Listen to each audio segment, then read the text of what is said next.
Welcome बच्चों। आज एक उद्बोधन आपके सामने होने जा रहा है जो एक ऐसी बच्ची जिसने सुल्तानपुर में रहकर ही फर्स्ट अटेम्प्ट में 627 नंबरों के साथ नीट की परीक्षा फर्स्ट अटेम्प्ट में क्रैक की है। वर्तमान में वह राम मनोहर लोहिया मेडिकल कॉलेज लखनऊ में द्वितीय वर्ष की छात्रा है। आज हम उसी के उन प्रयासों के बारे में चर्चा करेंगे और यह जानने का प्रयास करेंगे कि किस तरह से उस बच्ची ने अपने प्रयासों को सफल किया। आपके मन में जो प्रश्न होंगे उन प्रश्नों को हम लोग प्रयास करेंगे कि पूरी तरह से उनका उत्तर मिले। आप लोग कुछ प्रतियोगिता के स्तर के उच्चतम स्तर को कैसे छुएं, इनको जानने के लिए आज एक छोटा सा प्रयास है। और हमारा जो बैनर है वो है मुख्यमंत्री अभ्युदय योजना। इस योजना के तहत कोई भी बच्चा फ्री ऑफ कास्ट बिना किसी धन का व्यय किए हुए एक अच्छी प्रतिस्पर्धा के लिए तैयारी कर सकता है। NDA, CDS, JE, NEET, civil, इन सभी कोर्सेज के लिए यहाँ पर राणा प्रताप पीजी कॉलेज में सुल्तानपुर में आपकी पढ़ाई चल रही है। तो वेलकम है, सभी बच्चे क्लैपिंग करेंगे और हम लोग स्वागत करेंगे शोएबा मसरूर जो कि नीट की स्टूडेंट है अब राम मनोहर लोहिया मेडिकल यूनिवर्सिटी में। तो सभी लोग क्लैपिंग करते हुए स्वागत करेंगे और हम लोग उनका वेलकम कर रहे हैं। सभी लोग तालियां बजाकर उनका स्वागत करिए।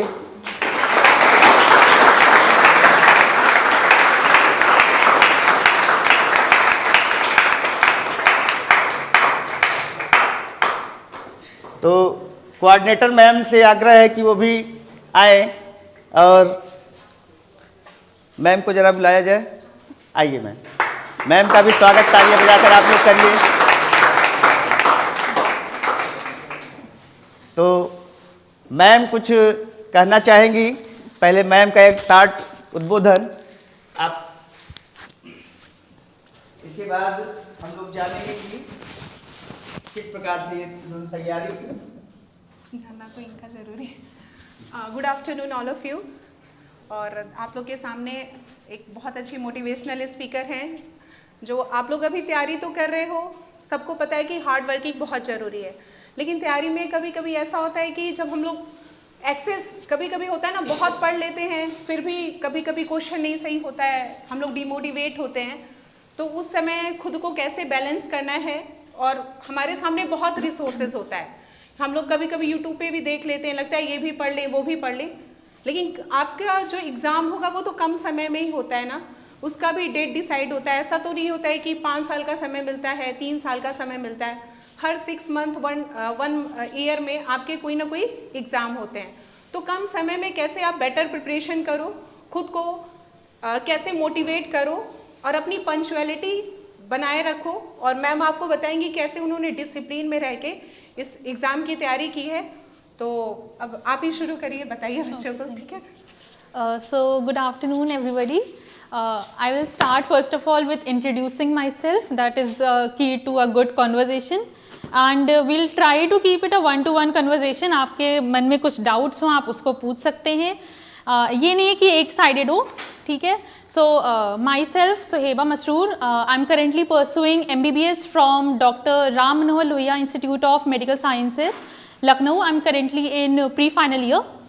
Daughter of Dr. Zeba Mahmood. She is currently posted at GSPG College and my father's businessman.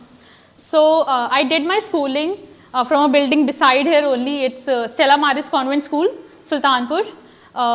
I did my 10th and 12th both from there. 10th aggregate 97% and 12th aggregate 96%. Okay, so first of all, like I'll let you know certain things which you need to do, you know, that brought me from where I was to here. First of all आपको एक analytical study करनी चाहिए। Basically जब मैंने अपनी NEET की preparation start करी, it was very late. तो ऐसा भी नहीं है कि आपको हमेशा स्टार्ट से ही करोगे फिर ये आपके चांसेस हैं, आप एंड में भी रह के कर सकते हो if you have that motivation in your self. तो काफ़ी फ्यू मंथ्स बचे हुए थे, सो आई डिसाइडेड कि मैं 10 to 12 ईयर्स के मैंने प्रीवियस ईयर पेपर्स उठाए, मैंने एनालाइज किया कि किस चैप्टर से या फिर किस टॉपिक से कितने क्वेश्चंस बन सकते हैं, क्योंकि फिर आपको वेटेज अगर पता चलेगा तो आप एक सर्टेन चीज़ पे आप ज़्यादा फोकस कर सकते हो rather than wasting your self your time on topics जिनकी उतनी वैल्यू नहीं है। फॉर एग्जाम्पल रोटेशनल मोशन, मेरे पास उतना टाइम नहीं था कि मैं रोटेशनल मोशन कर पाऊँ क्योंकि वो बहुत वास्ट है एंड उसके न्यूमेरिकल्स जो होते हैं काफ़ी टफ आते हैं। लेकिन नीट में आपका बस एक क्वेश्चन आएगा फिजिक्स में, that is a fix question कि वो किस टाइप का आता है, कैसे आता है, वो सर आपको ज़्यादा बेटर तरीके से गाइड कर सकते हैं। मुझे भी थोड़ा टाइम हो गया तो मुझे इतना याद नहीं है, बट ऐसा था। सो मेरे पास काफ़ी कम टाइम था, so I focused on things जिनकी ज़्यादा वेटेज थी। So I decided to skip that, क्योंकि मैंने दिमाग में ये सेट कर लिया था कि मुझे बायोलॉजी में इतने क्वेश्चंस करने हैं, केमिस्ट्री में इतने करने, क्योंकि मैं बायोलॉजी एंड केमिस्ट्री काफ़ी टाइम से मैं करके प्रिपेयर कर रही थी। सर से I met before approximately 2 months before my NEET examination. तो सर ने जितना मैक्सिमम पोर्शन वो कवर करवा सकते थे, सर डिड हिज 100%। उन्होंने मुझे रात भर पढ़ाया है। आई डोंट थिंक सो कोई और टीचर करेगा for a student who just met, क्योंकि वो बहुत बड़ी बात थी मेरे लिए। He had a major role जो मेरा सिलेक्शन हुआ है। I would like to give this thing to sir, ऐसा था। एंड सर का नाम भी बता दो। Doctor Amrish Singh sir. Okay, so एक चीज़ हो गई, आपको एनालिटिकल स्टडी करनी है। जैसे कि अदर एग्जांपल्स बायोलॉजी में अगर आप ले लें तो इसमें ये हो सकता है कि एनिमल किंगडम, एनिमल किंगडम जो पीसीबी स्टूडेंट्स हैं वो जान रहे होंगे कि बहुत बड़ा है, उसमें बहुत एग्जाम्पल्स हैं और नाम तो ऐसे कि याद ही नहीं होते हैं। हावेवर लेकिन वो नेसेसरी है कि आप याद करो। बट द फैक्ट इज उस चैप्टर से हमेशा 4 क्वेश्चंस आते हैं, 4 से ज़्यादा आ जाएंगे, 5 हो जाएंगे, लेकिन 4 से कम नहीं होंगे। तो फिर आपको क्या करना है, उस चैप्टर बहुत लंबा चैप्टर है, बहुत एग्जाम्पल्स हैं, बट उसके लास्ट में एक टेबल बनी हुई है एक पेज पे, I guess left side page होगा इफ आई रिमेंबर करेक्टली। तो उसमें सिर्फ एक टेबल बनी हुई है कि वो मोनोएशियस है, डाईएशियस है, उसकी सिमेट्री क्या है, उसका रूट क्या है, जो भी सब चीज़ें हैं। तो उससे आपके 2 क्वेश्चंस फिक्स हैं।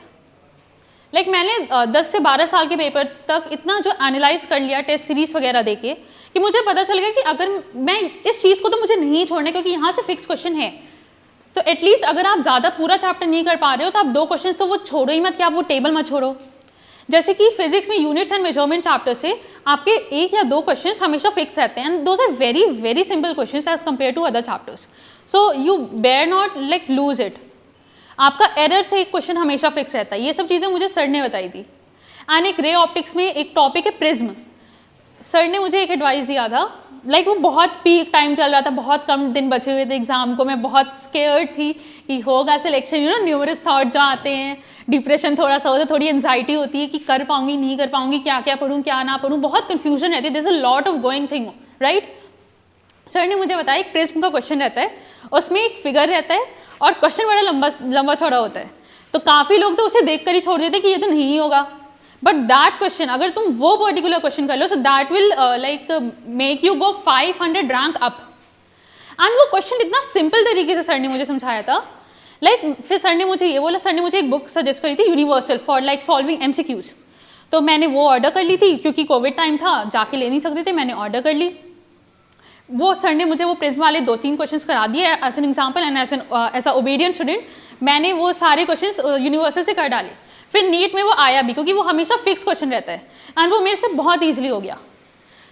एंड इफ टॉकिंग अबाउट, जैसे कि मैंने आपको रोटेशनल मोशन बता दिया, करंट इलेक्ट्रिसिटी से I would like to tell you one example. एक होता है Kirchhoff's law, if I am not wrong, ऐसा। तो जब मैंने पहली बार उसे पढ़ा था 12th स्टैंडर्ड में, तो फिर मैंने SL अरोरा उठाई थी। मैंने कहा कि मैं क्वेश्चन सॉल्व करूँगी इसके। तो मैं क्वेश्चन सॉल्व कर रही हूँ, फिर एक क्वेश्चन में फंस गई। फिर मैं फ्रस्ट्रेट हो गई कि ये क्यों नहीं हो रहा है, मैं सारी चीज़ें कर रही हूँ, मैंने दोबारा उसको करके देखा, फिर भी गलत हो रहा है। फिर मैंने पेज लिटरली मैं इतना 3-4 बार मैंने इसे कर दिया, और मैं ये करी थी मैं लैग कहाँ पे कर रही हूँ इस क्वेश्चन में, क्योंकि वो ऐसा था कि वो एग्जाम्पल नहीं था, वो क्वेश्चन उसका सोल्यूशन गिवन नहीं था। तो फिर मैं बहुत फ्रस्ट्रेट हो गई, मैंने वो पेज ही फाड़ दिया क्योंकि ऐसे भी इंस्टेंसेस होते हैं। फिर उसके बाद लाइक फिर मुझे जब मैंने एकदम काम माइंड से एकदम कंपोज्ड होके पानी पी के मैंने जब डिसाइड किया कि फिर से इस क्वेश्चन को करना है, इसको छोड़ना नहीं है, फिर मुझसे वो हो गया. So it's just try until you succeed. And आप और क्या क्या कर सकते हैं, आप टाइम ओरिएंटेड स्टडी मत करिएगा. ये गलती मैंने भी करी है और बहुत लोग करते हैं, and it is a very common mistake to be very honest.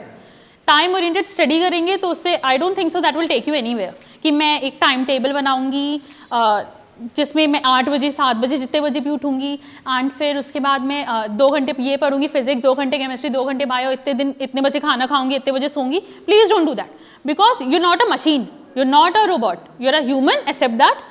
And आप वो करिए, आप वो टारगेट्स लीजिए जो आप केपेबल हो करने के लिए. टाइम टेबल आप ज़्यादा से ज़्यादा 1 दिन फॉलो करोगे, 2 दिन, कोई अच्छा बच्चा होगा तो वो 1 से 2 हफ्ते तक फॉलो कर पाएगा, बट उसके आगे it's not possible. So you need a strategy जो आप लॉन्ग टर्म कैरी कर पाएँ. सो टाइम ओरिएंटेड स्टडी मत करिए. उसकी जगह पे आप क्या कर सकते हैं जो मैंने किया था, आप टारगेट बनाइए daily. What I used to do, I used to wake up in the morning, फिर I used to make certain targets कि आज मुझे इतने यूनिट्स करने हैं, आज मुझे इस चैप्टर का इतना यूनिट्स करने हैं, इसकी इतनी चैप्टर्स करने हैं, ये वाला टॉपिक मुझे रिवाइज करना है. कल टेस्ट सीरीज में मेरे ये क्वेश्चन गलत हुआ था, जो इस टॉपिक से, इस टॉपिक के आसपास क्या चैप्टर्स हैं, इसके आसपास क्या टॉपिक्स हैं, मुझे वो कवर करने हैं. So I used to give certain targets, and फिर उसके बाद मैं वो किया करती थी, एंड जैसे जैसे वो हो जाया करता था मैं उसको चेक करती थी, तो आपको एक सेटिस्फैक्शन भी मिलता था. मैं मम्मी पापा को दिखाया भी करती थी, मम्मा देखो मैंने आज इतना पढ़ाई करी, मेरे इतने टारगेट्स हो गए. So basically you need a pen and a paper, targets लिखिए, चेक बॉक्सेस बनाइए and just take it. So वो आपको काफ़ी लाइक मेंटल सेटिस्फैक्शन देगा, to be very honest. And जब तक आपकी वो पर डे टारगेट्स कंप्लीट ना हो पाए, डोंट स्लीप. आपने अगर 1 दिन का टारगेट बनाया है, so have the courage to fulfil it. अगर आप ऐसे मत स्टार्ट करिएगा कि मैं बहुत मेजर टारगेट्स अपने आप को दे रहा हूँ, लाइक मैं पूरी 4 यूनिट रिवाइज करूँगा, ऐसा मत करिए. Start slow. खरगोश और लाइक जो टर्टल वाली स्टोरी थी, सबने ही सुनी थी ना. You should always start slow. धीरे धीरे स्मॉल टारगेट से ट्राई करिए, धीरे धीरे इंक्रीज करिए. So you will definitely see a change. ये हो गया. अब आप और क्या क्या कर सकते हैं, like for like PCB students I am suggesting this कि एनटीए जेई मेंस के भी पेपर बनाता है एंड नीट के भी. तो आप केमिस्ट्री आप दोनों सॉल्व करने का ट्राई कर सकते हैं अगर आपके पास टाइम होगी तो, क्योंकि 45 क्वेश्चंस रहते हैं. 1-2 क्वेश्चंस अगर आपके जेई मेंस लेवल के हो जाएंगे तो आप ये नहीं कह सकते, आपके पास एक्सक्यूज नहीं कि मैं नहीं करूँगा ये. You don't have that option. So आपसे जितने क्वेश्चंस हो पाए आप उतनी बार करिए, and try to solve like questions multiple times. ये नहीं कि आपने एक टाइप का न्यूमेरिकल सॉल्व किया है, बस एक बार हो गया फिर आपकी प्रिपरेशन खत्म. No, that is not it. और ये भी नहीं कि आप उस एक क्वेश्चन को लगातार 4 बार कॉन्टिन्यूसली एक ही गो में आप लगा डालें कि अब तो मुझे ऑब्वियसली आपको याद हो जाएगा वो चीज़. तो आप ऐसे करिए कि आप 2-4 यूनिट्स या चैप्टर जो भी आप कर पाओ आप वो करो. फिर उसके बाद जब आपका सेकेंड रिविजन आए फिर आप वही चीज़ें सर्टेन तरीके से आप फिर से स्टार्ट करो. फिर जो आपके क्वेश्चन पहले फंसे होंगे आप वो भी कर पाओगे. कभी कभी होता है ना कि जो क्वेश्चन नहीं होते हम सर्कल बना के स्टार बना के उसे मार्क कर देते कि ये नहीं हो पाया था. तो आपके लाइक मेंटल लेवल में कुछ लाइक इंक्रीमेंट होता है कि आप वो फिर कर पाते हो. तो एक ये चीज़ हो गई. And apart from all these things like guidance बहुत ज़रूरी है, and I guess you are under right guidance. आपको अगर कोई सोर्सेज की भी ज़रूरत है तो मैम मुझे बता रही थी कि like if you need any sources so ma'am will try her best to provide that. So आप उनको अप्रोच कर सकते हैं. You can approach your teachers with your doubts, क्योंकि टीचर्स आपको पढ़ाने के लिए हैं. अब वो जैसे मैंने बोला था कि 1-to-1 कन्वर्सेशन होनी चाहिए. सो टीचर आपको पढ़ा रहा है, आपका फ़र्ज़ है कि आप उनसे जाइए डाउट्स पूछिए, ठीक है. क्योंकि सर ऐसा नहीं है कि नहीं बताएंगे. सर ने मुझे रात के 1-1, 2-2 बजे तक क्लास लिया, उन्होंने मेरी 2-3 घंटे लगातार ऑनलाइन क्लास ली है. This is the second time I meeting sir. First time जब मेरा सिलेक्शन हुआ था तब मैं सर के पास गई थी स्वीट्स लेके, and this is the second time I meeting him. Otherwise मैंने उनको सिर्फ ऑनलाइन देखा है. ऐसा कैमरा सेट रहता था एंड सो उनका हाथ दिखता था मुझे कि वो पढ़ा रहे हैं, ऐसा था. ये हो गए. And choose your right company. आपके अगर आप अपने अराउंड नेगेटिव कॉम्पिटिटर्स को इंक्लूड किए हुए so that might harm your mental peace. ऐसे लोगों को चूज करें जो आपको पढ़ाई में अच्छा सा सपोर्ट दें. आई एम नॉट सेइंग फ्रेंड्स मत बनाइए या कुछ भी मत करिए, but choose your company wisely. अगर ऐसा तो नहीं है कि आप ऐसे फ्रेंड्स के साथ हैं जो आप ही के साथ नेगेटिव कंपटीशन करता है, क्योंकि सीट्स ना सबके लिए हैं. ऐसा नहीं है कि उसकी वजह से ना वो आपकी सीट खा जाएगा, ऐसा कुछ भी नहीं है। May be you can find a friend and आप उसको बता सकते हैं कुछ, जहाँ पे वो लैग करे आप उसको समझा सकते हैं, जहाँ पे आप लैग करो वो आपको बता सकता है, ठीक है। ये चीज़ें हो गई। एंड कभी ज़्यादा स्ट्रेस मत लीजिए, स्ट्रेस लेके आप सिर्फ अपनी स्पीड को कम करोगे, ज़्यादा तो नहीं होगी। ये करके कि मैं अपने आप को अंडर प्रेशर ले लेता हूँ तो फिर नहीं, ऐसा कुछ भी बेनिफिशियरी आपके साथ नहीं होगा। और आप लोग क्या क्या कर सकते हैं, हाँ आप टेस्ट सीरीज ज्वाइन कर सकते हैं, बट टेस्ट सीरीज आप तभी करना जब आपका सिलेबस कंप्लीट हो गया हो। लास्ट के 2 मंथ्स में आप डेली 2 टेस्ट पेपर्स आप दिया करिए अकॉर्डिंग टू मी, अगर आपके पास सफिशिएंट टाइम है, अगर आपका रिवीजन हो चुका हो या कुछ हो चुका हो। एंड आप हमेशा आदत डालिए कि 2 to 5 बैठने की, जब भी आप एग्जाम अपना वो टेस्ट सीरीज दें विद प्रॉपर OMR, और अपनी जो बुक्स वगैरह सब साइड रख दिया करें, so that there is no source of cheating, ठीक है। क्योंकि अगर आप चीट करोगे कि मैं चलो एक क्वेश्चन के लिए देख लेता हूँ, so you are cheating with yourself, that won't take you anywhere, उसका कोई बेनिफिट नहीं है। आप 2 से 5 बैठने की आदत डालिए, क्योंकि हम लोगों की इंडियंस की आदत होती है कि हम 2 से 5 हमें बहुत नींद आती है, मेजॉरिटी लोगों को। सो टू अवॉइड दैट आप आदत डालिए 2 से 5 बैठने की। उस टाइम में आप एक टेस्ट सीरीज ज्वाइन कर लीजिए, या फिर आपके पास प्रीवियस ईयर क्वेश्चन पेपर्स हो, आप वो इवन बेटर आप वो सॉल्व कर सकते हैं एंड उसको सॉल्व करिए। एंड टाइम योरसेल्फ कि आप एक क्वेश्चन कितनी देर में आप सॉल्व कर पा रहे हो, डोंट एक्सीड किसी उसमें। एंड सर ने जब मेरी नीट एग्जाम से एक दिन पहले मेरी सर से बात हुई थी, मैंने अपने सारे गुरुओं को फ़ोन किया था आशीर्वाद लेने के लिए, sir was one of them most importantly. And sir ने मुझे एक एडवाइस दी थी, इट्स अ चीट कोड आइल से, कि आपको जब नीट का पेपर दिया जाता है आपको टाइम होने से 10 मिनट पहले ही दे दिया जाता है, तो उसमें सील लगी होती है and you are not allowed to open that. लेकिन अगर आपको टाइम सेव करना है तो मे बी आप बायोलॉजी का सेक्शन खोज सकते हैं एंड आप अपर राइट कॉर्नर से एंड बॉटम राइट कॉर्नर से यू कैन सी ऐसे करके, एंड आप मन में ही आप वो मार्क कर सकते हैं उन चीज़ों को कि इसका आंसर तो सी होगा, इसका बी होगा, तो that will save your time. आप 5-6 क्वेश्चन तो ऐसे ही कर लोगे, आपका 5-6 मिनट में कितना हो जाएगा, आपका 2.5 से 3 मिनट आप सेव कर सकते हो बायोलॉजी में। एंड किसी भी एक क्वेश्चन पे ज़्यादा स्टिक नहीं करना है। मतलब यू शुड नॉट केयर कि आपने वो क्वेश्चन पहले कितनी बार लगा चुके हैं। अगर आपका उसमें 1 मिनट से ज़्यादा टाइम जा रहा है, प्लीज़ लीव इट, आप move forward to the next question. अगर आपके पास सफिशिएंट टाइम बच रहा है after OMR filling, come back to that question and then prove yourself कि ये क्वेश्चन मैंने किया है एंड मैं इसको फिर से करूँगा। Otherwise wasting 2 to 4 minutes on that particular question जो आपसे फिर मे भी ना हो पाए, वो अच्छी बात नहीं है। या सो अगर आपको कुछ पूछना है you can ask that, I will answer. Anybody?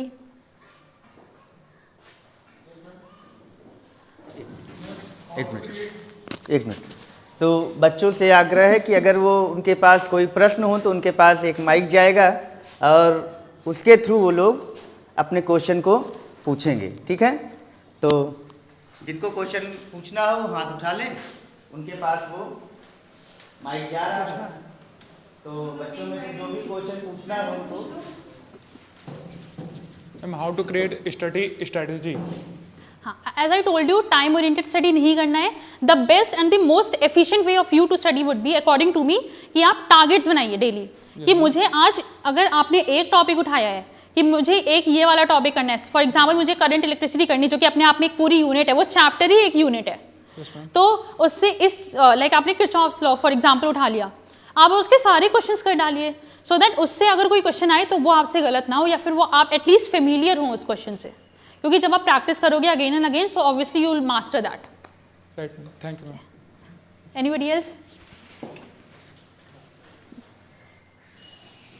और किसी को क्वेश्चन पूछना हो तैयारी के संदर्भ में, टाइमिंग के संदर्भ में, जरूर माइक हमारी। मैम इनऑर्गेनिक के लिए क्या करें? Oh yeah, I actually forgot to tell you about this. Inorganic chemistry बहुत परेशान करती है, क्योंकि वो आप समझ नहीं सकते, आपको एक्चुअली वो समझने के साथ याद भी करना है। सो एज मैम सेड कि आपको हार्डवर्क ऑब्वियसली नीडेड है, everybody knows that. I would like to add something to that, smart work. I through my entire life, through my 10th boards, 12th boards, even in my MBBS I did hard work, but NEET के time it was necessity कि मैं smart work दिखाऊं। Smart work आप कैसे कर सकते हैं, मैंने आपको बताया, एनालाइज कर लीजिए। सेकेंडली, आप शॉर्ट नोट्स बनाइए। आपका एक चैप्टर हो गया, इनऑर्गेनिक केमिस्ट्री होगी जो उसमें क्वेश्चंस है जिसमें कोई एक पर्टिकुलर ट्रिक लग रही हो, कुछ फॉर्मूलास आपके गुरु आपको बताते रहते हैं, वो चीज़ें, और उसके एक जिस्ट बना लीजिए उस पूरे चैप्टर का, 1 से या 1.5 पेज में आपका वो हो जाएगा कंप्लीट। छोटी छोटी राइटिंग में लिख के एक रजिस्टर पतला सा उसके लिए बनाइए, ज़्यादा मोटा रजिस्टर भरने की जरूरत नहीं है उसके लिए। एक चैप्टर हो गया, उसकी समरी बनाइए फिजिक्स एंड केमिस्ट्री के लिए, वो हो जाए। तो मैंने इनऑर्गेनिक केमिस्ट्री के लिए बनाया था। एंड ऑर्गेनिक केमिस्ट्री के जो नेम रिएक्शंस होते थे या फिर कोई और इंपॉर्टेंट रिएक्शंस होते थे या कुछ असेंडिंग डिसेंडिंग ऑर्डर जो होते थे SN1 SN2 रिएक्शन बेसिस पे, वो सब मैंने बनाया था। एंड मैं 2 बजे तक रात में पढ़ती थी, 2 या 2:30 बजे तक, जैसा स्ट्रेच हो जाए, जब तक मेरे टारगेट्स कंप्लीट नहीं होते थे। फिर before sleep I use to only turn the pages and read it. Revise नहीं करना था, याद नहीं करना था, मैं सिर्फ रीड करती थी एक बार, मैं बस एक नज़र ले लेती थी उसकी। And I did that for around 25 to 30 days। And inorganic chemistry मेरी बहुत स्ट्रांग हो गई थी, और सिर्फ सोते सोते हुई है ये। सोने से पहले एक बार बस रीड कर लीजिए, लेटी रहती थी, थक जाती थी, बैक में बहुत दर्द होता था, मेरी प्रॉब्लम हो गई थी बैक में से झुक के पढ़ते पढ़ते, सो मैं लेटी रहती थी। मैंने एक बार पढ़ लिया, went through all the things, और फिर हो गया। आप डेली अगर एक ही चीज़ को देखोगे ना, आपको इवन ये भी याद हो जाएगा कि ये किस पेज के किस लाइन पे लिखी हुई है। Thank you ma'am. ओके।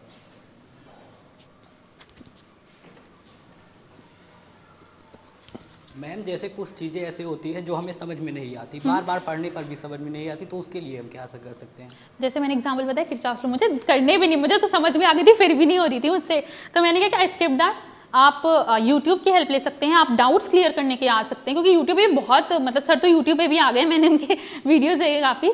अब वो चीज़ बार बार देखिए, आपको कब तक नहीं आएगी, आपको आ ही जाएगी। जैसे मैंने एक बुक ली थी SL अरोरा, तो मैंने मतलब 12th में मैंने वही सॉल्व करना स्टार्ट करी थी। I don't have any other idea कि मुझे और क्या अप्रोच करनी चाहिए। जो बुक थी मेरे पास, मैंने उसी को लगाना स्टार्ट कर दिया। तो फर्स्ट टाइम जब मैं करती थी, मैंने जैसे बताया सर्कल कर दी थी, जो क्वेश्चंस नहीं हो पाते थे, आधे क्वेश्चन से मैंने सर्कल किए हुए थे कि ये तो हुए ही नहीं, जो अनसॉल्व डाले रहते थे। सेकेंड बार जब मैंने कहा, अब तो लॉकडाउन था, घर पे ही बैठे रहते थे, कुछ पढ़ने के अलावा कुछ और काम ही नहीं था बेसिकली। उस टाइम सोशल मीडिया वगैरह का उतना ज़्यादा क्रेज़ नहीं था बच्चों में। फिर लाइक सेकेंड टाइम मैंने करना स्टार्ट किया, तो जो सर्कल्ड क्वेश्चन रहते थे वो होने लग गए, और जो ऑलरेडी डन क्वेश्चन थे वो और जल्दी होने लगे, लाइक स्पीड इंक्रीज हुई उसकी वजह से। एंड जो सर्कल थे वो होने लग गए, लेकिन तब भी पूरे नहीं हुए। फिर मैंने एक थर्ड टाइम भी सॉल्व करी थी, फिर उसके बाद वो हो गई थी। और जो नहीं होते थे वो मैं सर के पास जाती थी, वो क्लियर करते थे। ठीक है। एंड आप ये भी एनालाइज करिएगा कि उसकी कितनी नीड है नीट में। लाइक मैंने जैसे बताया कि एनालाइज कर लीजिए कि किस टॉपिक से फिक्स क्वेश्चंस आती हैं, so at least don't skip that. क्योंकि मैंने काफ़ी चीज़ें मैं स्किप करके गई थी नीट में। लाइक मैं कभी किसी एग्जाम में, like not even my MBBS exam जिसमें 50 बुक करनी रहती है, मैंने कभी कुछ नहीं छोड़ा। लेकिन नीट में जो इतना इंपॉर्टेंट एग्जाम था, I set smart work like brought me here, मैंने काफ़ी चीज़ें छोड़ी थी एनालाइज करके, and it was just luck कि चलो कि उसमें ज़्यादा पोर्शन नहीं आया। सो या, एनीबडी एल्स? तैयारी के टाइम के विषय में पूछना।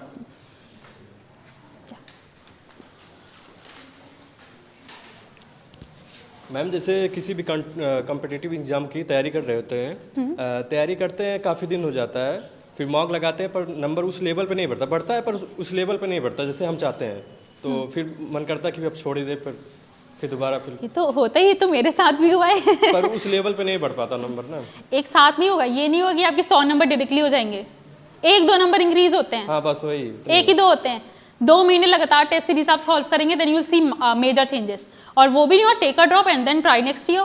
क्योंकि आपके अंदर like I would like to say this, मेरा फर्स्ट अटेम्प्ट में हुआ, but that is not a major thing sir. Like मेरे बैच में 200 बच्चे हैं, 200 बच्चों की स्ट्रेंथ है, and I would say not even 20 people are from their first attempt, like not even 10% I से।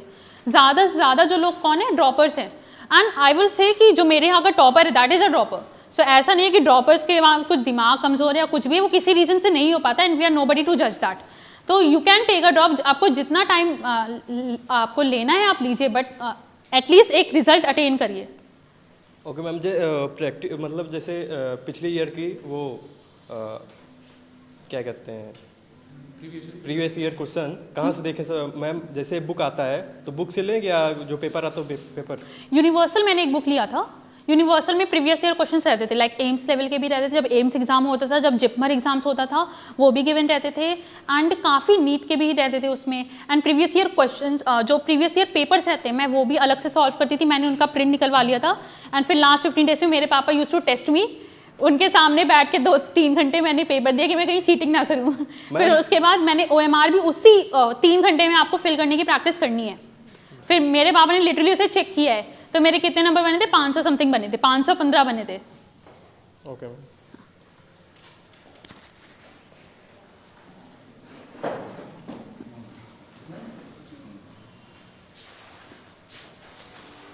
मैम टाइम मैनेज नहीं होता है, तो कैसे मतलब कॉलेज और कोचिंग कैसे मैनेज करें टाइम, ये टफ चीज़ क्वेश्चन प्रॉब्लम है। बहुत मुसीबतें होती हैं, लाइक 3 घंटे तो कोचिंग में निकल जाते हैं अगर आप 1-1 घंटे की कोचिंग कर रहे हैं तीनों सब्जेक्ट्स की। टाइम मैनेज करना बहुत ज़रूरी है, बट आप ये ट्राई कर सकते हो कि स्कूल में अगर आपको कुछ पढ़ाया जा रहा है आप एटलीस्ट उसे अच्छे से सुनिए। कोचिंग में जो आपको पढ़ाया जा रहा है, क्योंकि आपको एक्चुअली में कोचिंग में क्वेश्चन सॉल्व कराए जाते हैं, आप उसे ठीक से करिए, टेक अ रेस्ट, नाप लीजिए। साइंटिफिक स्टडी के according 23 minutes is an ideal nap time. जो हम लोग 1.5-2 घंटे नाप ले लेते हैं, that is not good, it is not correct. 23 minutes is a efficient time. उतने का नाप लीजिए, खाना खाइए, कुछ मम्मी पापा से बात करिए, कुछ दोस्तों से बात करिए, फ्रेश माइंड से अगेन आप पढ़ने बैठिए। मैम पढ़ना तो रहता है, फाइल वगैरह भी कंप्लीट करना रहता है, तो धीरे धीरे हो जाएगा। तो यही है, आपको खुद ही मैनेज करना है। जैसे कि आप कितने बजे घर आते होगे आफ्टर कोचिंग, 7-8 तक आप फ्री हो जाते होगे। 2 घंटे फाइल डेली तो नहीं कंप्लीट करनी होगी ना, सबमिशन से एक दिन पहले ही करते हैं सारे हफ्ते स्टूडेंट्स। में 3 बार प्रैक्टिकल होता है। हफ्ते में 3 बार होता है, बट एक ही दिन सबमिशन से तो एक दिन पहले करते हैं। सारे स्टूडेंट्स एक ही दिन पहले करते हैं। जब चेक करानी होती है उससे एक दिन पहले करते हैं, तो बाकी दिन आपको मिलते हैं। संडे मिलता है, संडे को आपसे वो पढ़िए जो आपने एंटायर 6 दिन पढ़े हैं, आप उसको सिर्फ रिवाइज करिए, कुछ एडिशनल पढ़ने की जरूरत नहीं है, क्योंकि जो आपने पढ़ा है आपको उसको भी रिवाइज करना जरूरी होता है, अदरवाइज बैकलॉग क्रिएट हो जाएगा, बैकलॉग को ओवरकम कर पाना मुश्किल होता है। ओके, ठीक है, thank you. And time oriented study मत करिए, I am saying this again and again. Targets बनाइए, जैसे आपके पास कम टाइम है आप छोटे टारगेट्स दीजिए अपने आप को, छोटा छोटा बूंद बूंद से सागर बनता है। मैम ओके मैम, जैसे घर पे कुछ बड़े लोग हैं वो कहते हैं 6 घंटा सोना चाहिए, और डॉक्टर लोग हैं वो सजेस्ट करते हैं कि 8 घंटा सोना चाहिए, तो आप कितने घंटे सोती थी प्रिपरेशन के टाइम?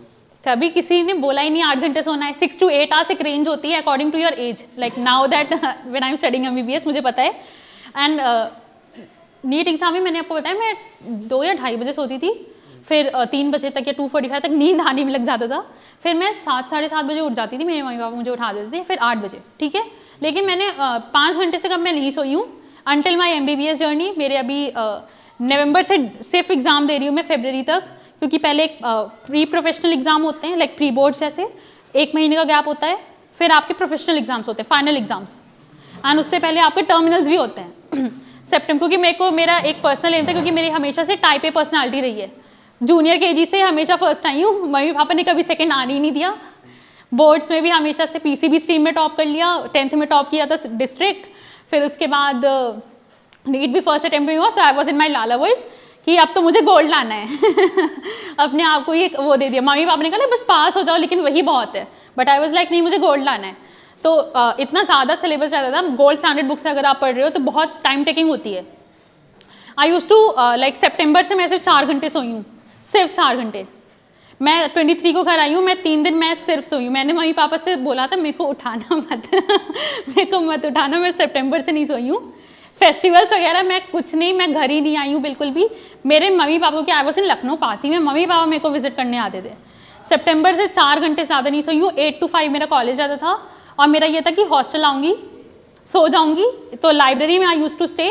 5:30 तो कुछ खा लिया, कुछ समथिंग कर लिया, फिर उसके बाद I use to study there up till 9:15। फिर मेरी बस रहती थी to back to my hostel, वहाँ जाती थी। फिर उसके बाद मैं 12 बजे तक पढ़ती थी खाना खा के। मैं डेली टाइम सेट करके पढ़ती थी, स्टॉप वॉच लगा के कि मेरा 7 घंटे से कम नहीं होना चाहिए। मैंने अपने आप को ये वो दिया था। हाउएवर 7 घंटे कभी कभी फुलफिल हो पाया, लेकिन 6 घंटे से मैंने ट्राई किया कभी कम ना आए। फिर जाके मेरे एग्जाम्स आई कैन से कि अच्छे हुए हैं इस बार as compare to first professional, क्योंकि उसमें ज़्यादा पढ़ाई नहीं की थी मैंने। तो ये मतलब चेंजेस आपको कुछ सैक्रिफाइस करने पड़ेंगे। 1-2 साल की बात है, अच्छी गाइडेंस के आप अंडर हो, आपको रिसोर्सेज मिल रही हैं, क्योंकि अब रिसोर्सेज ऐसी कि यूट्यूब पे इट्स फ्री बेसिकली। अगर किसी वजह से आपको नहीं भी मिल पा रही है, ऐसे सर्कमस्टांसेस हैं, आपको और नीड है अगर किसी रिसोर्स की, दिस यूट्यूब, आप वहाँ से पढ़ सकते हो। आपको PDF फ्री में मिल जाते हैं ऑनलाइन। तो रिसोर्सेज की बेसिकली कमी नहीं है एक तरीके से, बस आपके अंदर एक लाइक जुनून होना चाहिए, ऐसे एक अंदर से एक फायर होनी चाहिए, स्पार्क होनी चाहिए to attain that thing.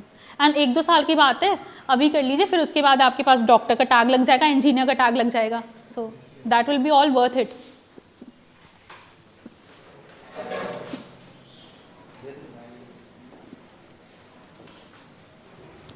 Ma'am जैसे ऑर्गेनिक है उसमें मतलब चैप्टर वाइज टारगेट रखें, या कि मतलब जैसे इतने रिएक्शन हमको एक दिन में कर लेने हैं कि पर डे रिवाइज करना है?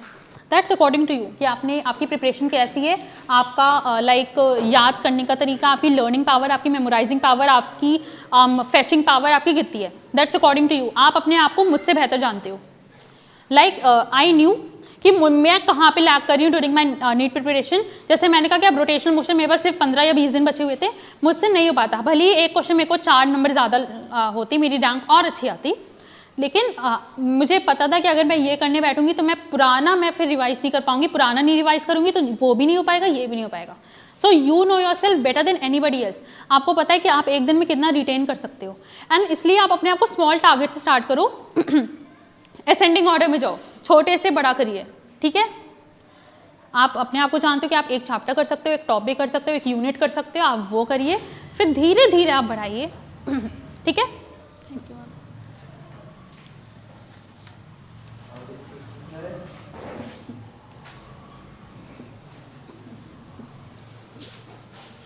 मैम आप बोली थी कि मतलब फिजिक्स की जो बुक है वो सर अप्रोच कराई थी यूनिवर्सल बुक।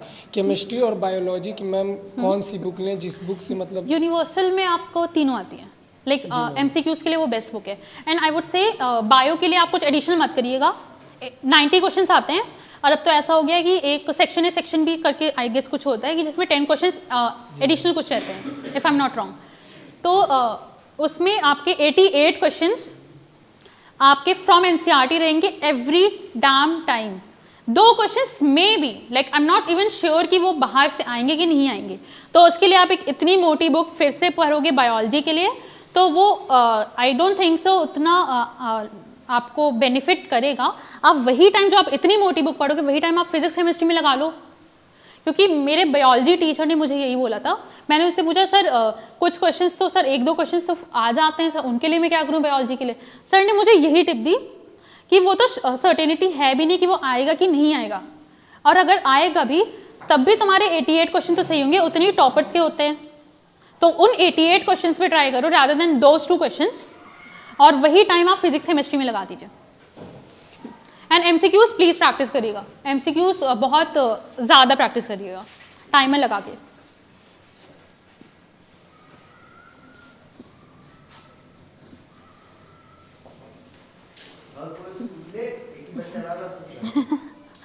मैम जैसे बायोलॉजी में मार्फोलॉजी एनाटॉमी है, हाँ? तो ये बहुत ज़्यादा रेक्टिफिकेशन है, तो इसके लिए आप क्या करती हैं? मैंने निमोनिक्स बनाए थे, निमोनिक्स मैंने कुछ बनाए थे, जो भी एग्जाम्पल्स बहुत हैं उसमें, एग्जाम्पल्स पे क्वेश्चन है, उसमें सिर्फ आपके एग्जाम्पल्स बेस्ड ही क्वेश्चन आते हैं मेजॉरिटी। पर डे रिवाइज करती थी क्या वीक वाइज? बायोलॉजी मैंने 10 से 20 बार रिवाइज करी है, मतलब मुझे याद भी नहीं, मैंने बहुत बार रिवाइज करी है।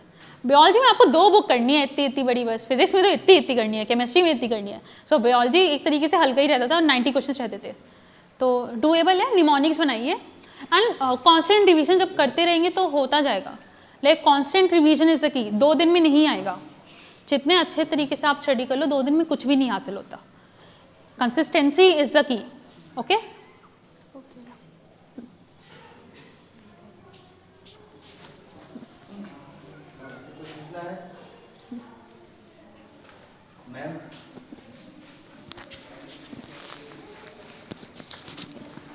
तो इस तरह से आपका उद्बोधन रहा। तैयारी का जो एक स्तर होता है, हमें लगता है कि ये चाहे सिविल हो, चाहे जेई हो, चाहे नीट हो, चाहे NDA हो, तैयारी का जो जज्बा होता है वो सभी में कॉमन होता है। प्रैक्टिस का जो तरीका है वो सभी में कॉमन होता है। जो टाइमिंग लगाकर, टाइमर लगाकर आपको काम करना है वो सभी में कॉमन है। तो प्रयास करिए कि हर प्रश्न को आप करिए। और शोएबा को हमने यही बताया था कि जब कोई प्रश्न आता है तो आते हुए प्रश्न को आप ओके करते चलिए, टिक मारते चलिए कि ये हो गया। ऐसा नहीं प्लेन कॉपी छोड़ दीजिए, प्लेन बुक छोड़ दीजिए कि दोबारा फिर देखो तो कंफ्यूज हो जाओगे ये लगा था कि नहीं लगा था। तो बुक बचाने का प्रयास मत करिए, बुक दूसरे को नहीं पढ़ना है, वो आप पूरी कंप्लीट करिए, जितना भी उसमें आप गूंच पाइए लिखिए पढ़िए। 60 ट्रिक है लिख दीजिए बगल में। आंसर मत टिक करिए कभी, क्वेश्चन को टिक करिए कि ये हो गया। जो फर्स्ट अटेम्प्ट में ना आए सर्कल कर दीजिए कि ये हमें नहीं आया, तो इसका मतलब वो आया नहीं तो क्यों नहीं आया, बाद में टीचर से पूछिए पता लग जाएगा। और फिर जब वो आ जाए तो फिर सर्किल के बाद उस पर फिर टिक लग जाए। अब क्या होगा, जब सेकंड रिवीजन आप करेंगे तो वो सर्किल वाले क्वेश्चन को पहले आप देखिए कि ये हमने दोबारा इसको, ये पहली बार में नहीं आया था, सेकंड अटेम्प्ट में आया था, क्या अब हमें याद है। तो ये रिवीजन का टाइम होता है, ये रिवीजन का तरीका है। और फर्स्ट में जो पहले से टिक लगे हुए हैं वो तो आपको पता ही है कि वो आपने लगाए थे, तो वो भी आप चेक करिए कि अपने को चेक करिए कि क्या हमें ये फिर आ रहा है कि नहीं, कहीं भूल तो नहीं गया। कोई ईयर है, कोई पानीपत का युद्ध कब हुआ था, प्रथम युद्ध, द्वितीय युद्ध, तृतीय युद्ध, तो आप ट्रिक बनाकर याद करिए। आजकल यूट्यूब पे और जितने भी सर हैं ऐसी ऐसी चीज़ें बताते हैं ट्रिक से, है ना। पीरियाडिक टेबल है, ट्रिक से याद हो रही है। फिजिक्स में भी बहुत से ऐसे क्वेश्चन है, तो पहले तो डेप्थ में जाइए, इसके बाद आप ना भूलने वाली ट्रिक बनाइए। तो वो ट्रिक जब आपकी लग जाएगी तब क्या होगा।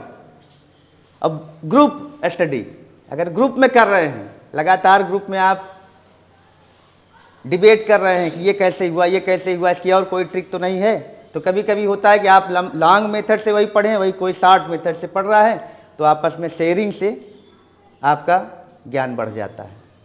तो मैडम से हम चाहेंगे कि इसको कंक्लूड करें और आभार ज्ञापन करें। हाँ, तो आप लोग ने देखा मैम ने जितने डेडिकेशन से पढ़ाई की उतने डेडिकेशन से आपको समझाया। चाहे आपकी क्वायरी हो ना हो, मैम ने पूरा इन डेप्थ पूरा कंक्लूजन आपको दिया कि कैसे तैयारी करना है, ठीक है ना। तो देखो जो मैम ने समझाया, सबसे बड़ी चीज़ पूरे इनकी स्पीच में ये दिखा कि आपका सेल्फ डेडिकेशन कितना है। अगर आप खुद को एनालाइज कर पाओ कि आप क्या करना चाह रहे हो, या फिर अगर आपका क्वेश्चन कुछ भी गलत हो रहा है तो आप उसको अपने तरह से कैसे हैंडल कर रहे हो, वो सबसे ज़्यादा ज़रूरी है। सबकी अपनी स्ट्रेटजी होती है, सबका एक अपना तरीका होता है पढ़ने का। जैसे भी किसी ने पूछा कितना घंटा सोना चाहिए, आपका खुद में आपकी बॉडी कितने देर में रिलैक्स फील कर पा रही है। किसी का होता है कि 6 घंटा सोते हैं तो भी रिलैक्स फील करते हैं, कई लोग होता है 4 घंटे में भी रिलैक्स फील करते हैं। तो सबकी अपनी ह्यूमन क्लॉक है, ह्यूमन बॉडी है। सबसे ज़्यादा जो ज़रूरी है, अगर आप यहाँ आ रहे हो, आपका एक लक्ष्य होना ज़रूरी है। उसके लिए आपको पूरा जी जान लगा के पढ़ना है। और देखो जैसा मैम ने बताया कि रिसोर्सेज की कमी नहीं है, यहाँ नहीं, आपको यूट्यूब, और सबसे अच्छी बात है कि आप एक ऐसी संस्था से जुड़े हो जो आपको पूरे, आप मेहनत करो ना करो, संस्था आपके लिए पूरी मेहनत कर रही है। और इतने अच्छे टीचर, लाइव एग्जाम्पल है आपके सामने कि टीचर के ही गाइडेंस में इन्होंने निकाला है। तो आप बहुत लकी हो कि आप इस संस्था से जुड़े हो और ऐसे से बहुत क्या कह सकते हैं, बहुत प्रतिष्ठित टीचर से आप कनेक्टेड हो जो आपके सफलता में बहुत बड़ा रोल प्ले करने वाले हैं। तो आज से ही आप देखो, अभी तक जो तैयारी की है, चाहे जिस भी एग्ज़ाम की आप तैयारी करते हो, इट डजेंट मैटर, सबका एक ही मकसद है कि आपको कुछ बनना है। कुछ बनना है, उसके लिए आपके पास डेडिकेशन होना चाहिए, मेहनत होना चाहिए, एक स्मार्ट स्ट्रेटजी। स्मार्ट स्ट्रेटजी नहीं आपको समझ में आ रहा है कैसे पढ़ना है, तो आप बहुत समय उस पर वेस्ट ना करके आप किसी से पूछिए, ग्रुप स्टडी करिए। आपस में भी अगर बातें हो तो वो स्ट्रॉन्ग कन्वर्सेशन होना चाहिए। ये नहीं हो कि हम लोग फर्जी इधर उधर की बातें कर रहे हैं। जितना ही स्ट्रॉन्ग आपके साथ आपका ग्रुप है, होता है ना कि आपका पहचान आपके इन्वायरमेंट से होता है, तो कहीं ना कहीं आपके भी सफलता में आपका इन्वायरमेंट है, जो आपके बच्चों की ग्रुप है, जो आपके टीचर्स आपसे जुड़े हुए हैं। 1-2 साल पूरे डेडिकेशन के साथ पढ़ाई पे दे दो, उसके बाद लाइफ क्या है वो तुम्हें सोचने की ज़रूरत नहीं है। मेहनत तुम्हें करना है, रिजल्ट तुम्हें लाना है, तो सोचना तुम्हें अपने लिए खुद पड़ेगा। अभी तक जो भी किए हो चलो मानते हैं कि होता है, किसी का डिस्ट्रैक्शन होता है, गाइडेंस नहीं मिलती है, लेकिन अभी जैसे मान लो मैम ने तुमको बताया, एक तुम्हें प्लेटफॉर्म मिला, खुद अब आज जाना, सब लोग रूम पे अपने घर पे जाना, सेल्फ एनालिसिस करना बहुत ज़रूरी है। जो भी पढ़ रहे हो हफ्ते में एक बार देखो कि तुम क्या पढ़ रहे हो, कितना समय दिए हो। जैसे मैम ने बोला ना, टारगेटेड स्टडी, घंटों की स्टडी से ज़्यादा ज़रूरी है कि आपका टारगेट कितना कंप्लीट है, आपका सिलेबस है उसमें आप कितना कवर किए हो, ये सबसे ज़्यादा ज़रूरी है। पता चला आप 10 घंटा पढ़ रहे हो और सिलेबस का सिर्फ 2% कंप्लीट हो रहा है, बहुत कम कंप्लीट हो रहा है, तो उसका कोई मतलब नहीं है, वो सारी तैयारी वेस्ट है, क्योंकि तैयारी करने वाले आपकी तरह लाखों बच्चे हैं, ठीक है ना। तो लाखों में आपको सबसे बेस्ट बनना है, उसके लिए अपने आप को भी लाखों में एक बनाना होगा, ठीक है। तो बहुत अच्छा लगा, मैम ने इतने अच्छे से आप लोगों को मोटिवेट किया, और आई होप आप लोग भी इसका फ़ायदा उठाओगे और अपने टीचर से हमेशा कनेक्टेड रहना। देखो, टीचर्स की रिस्पेक्ट भी आपको करनी है, टीचर को एक दोस्त की भी तरह समझना है। ये नहीं समझना है कि टीचर है, अगर मैं क्वेश्चन पूछूंगी तो बुरा मान जाएंगे, नहीं, आप यहाँ पे लर्नर हो, टीचर आपको सिखाने आए हैं, ठीक है ना। तो अपने आप को एकदम झोंक दो तैयारी में, जी जान एकदम लगा दो, और सक्सेस तो निश्चित है, ठीक है ना। तो बहुत अच्छा लगा मैम आप आई, और सर आपका भी बहुत बहुत धन्यवाद कि सर ने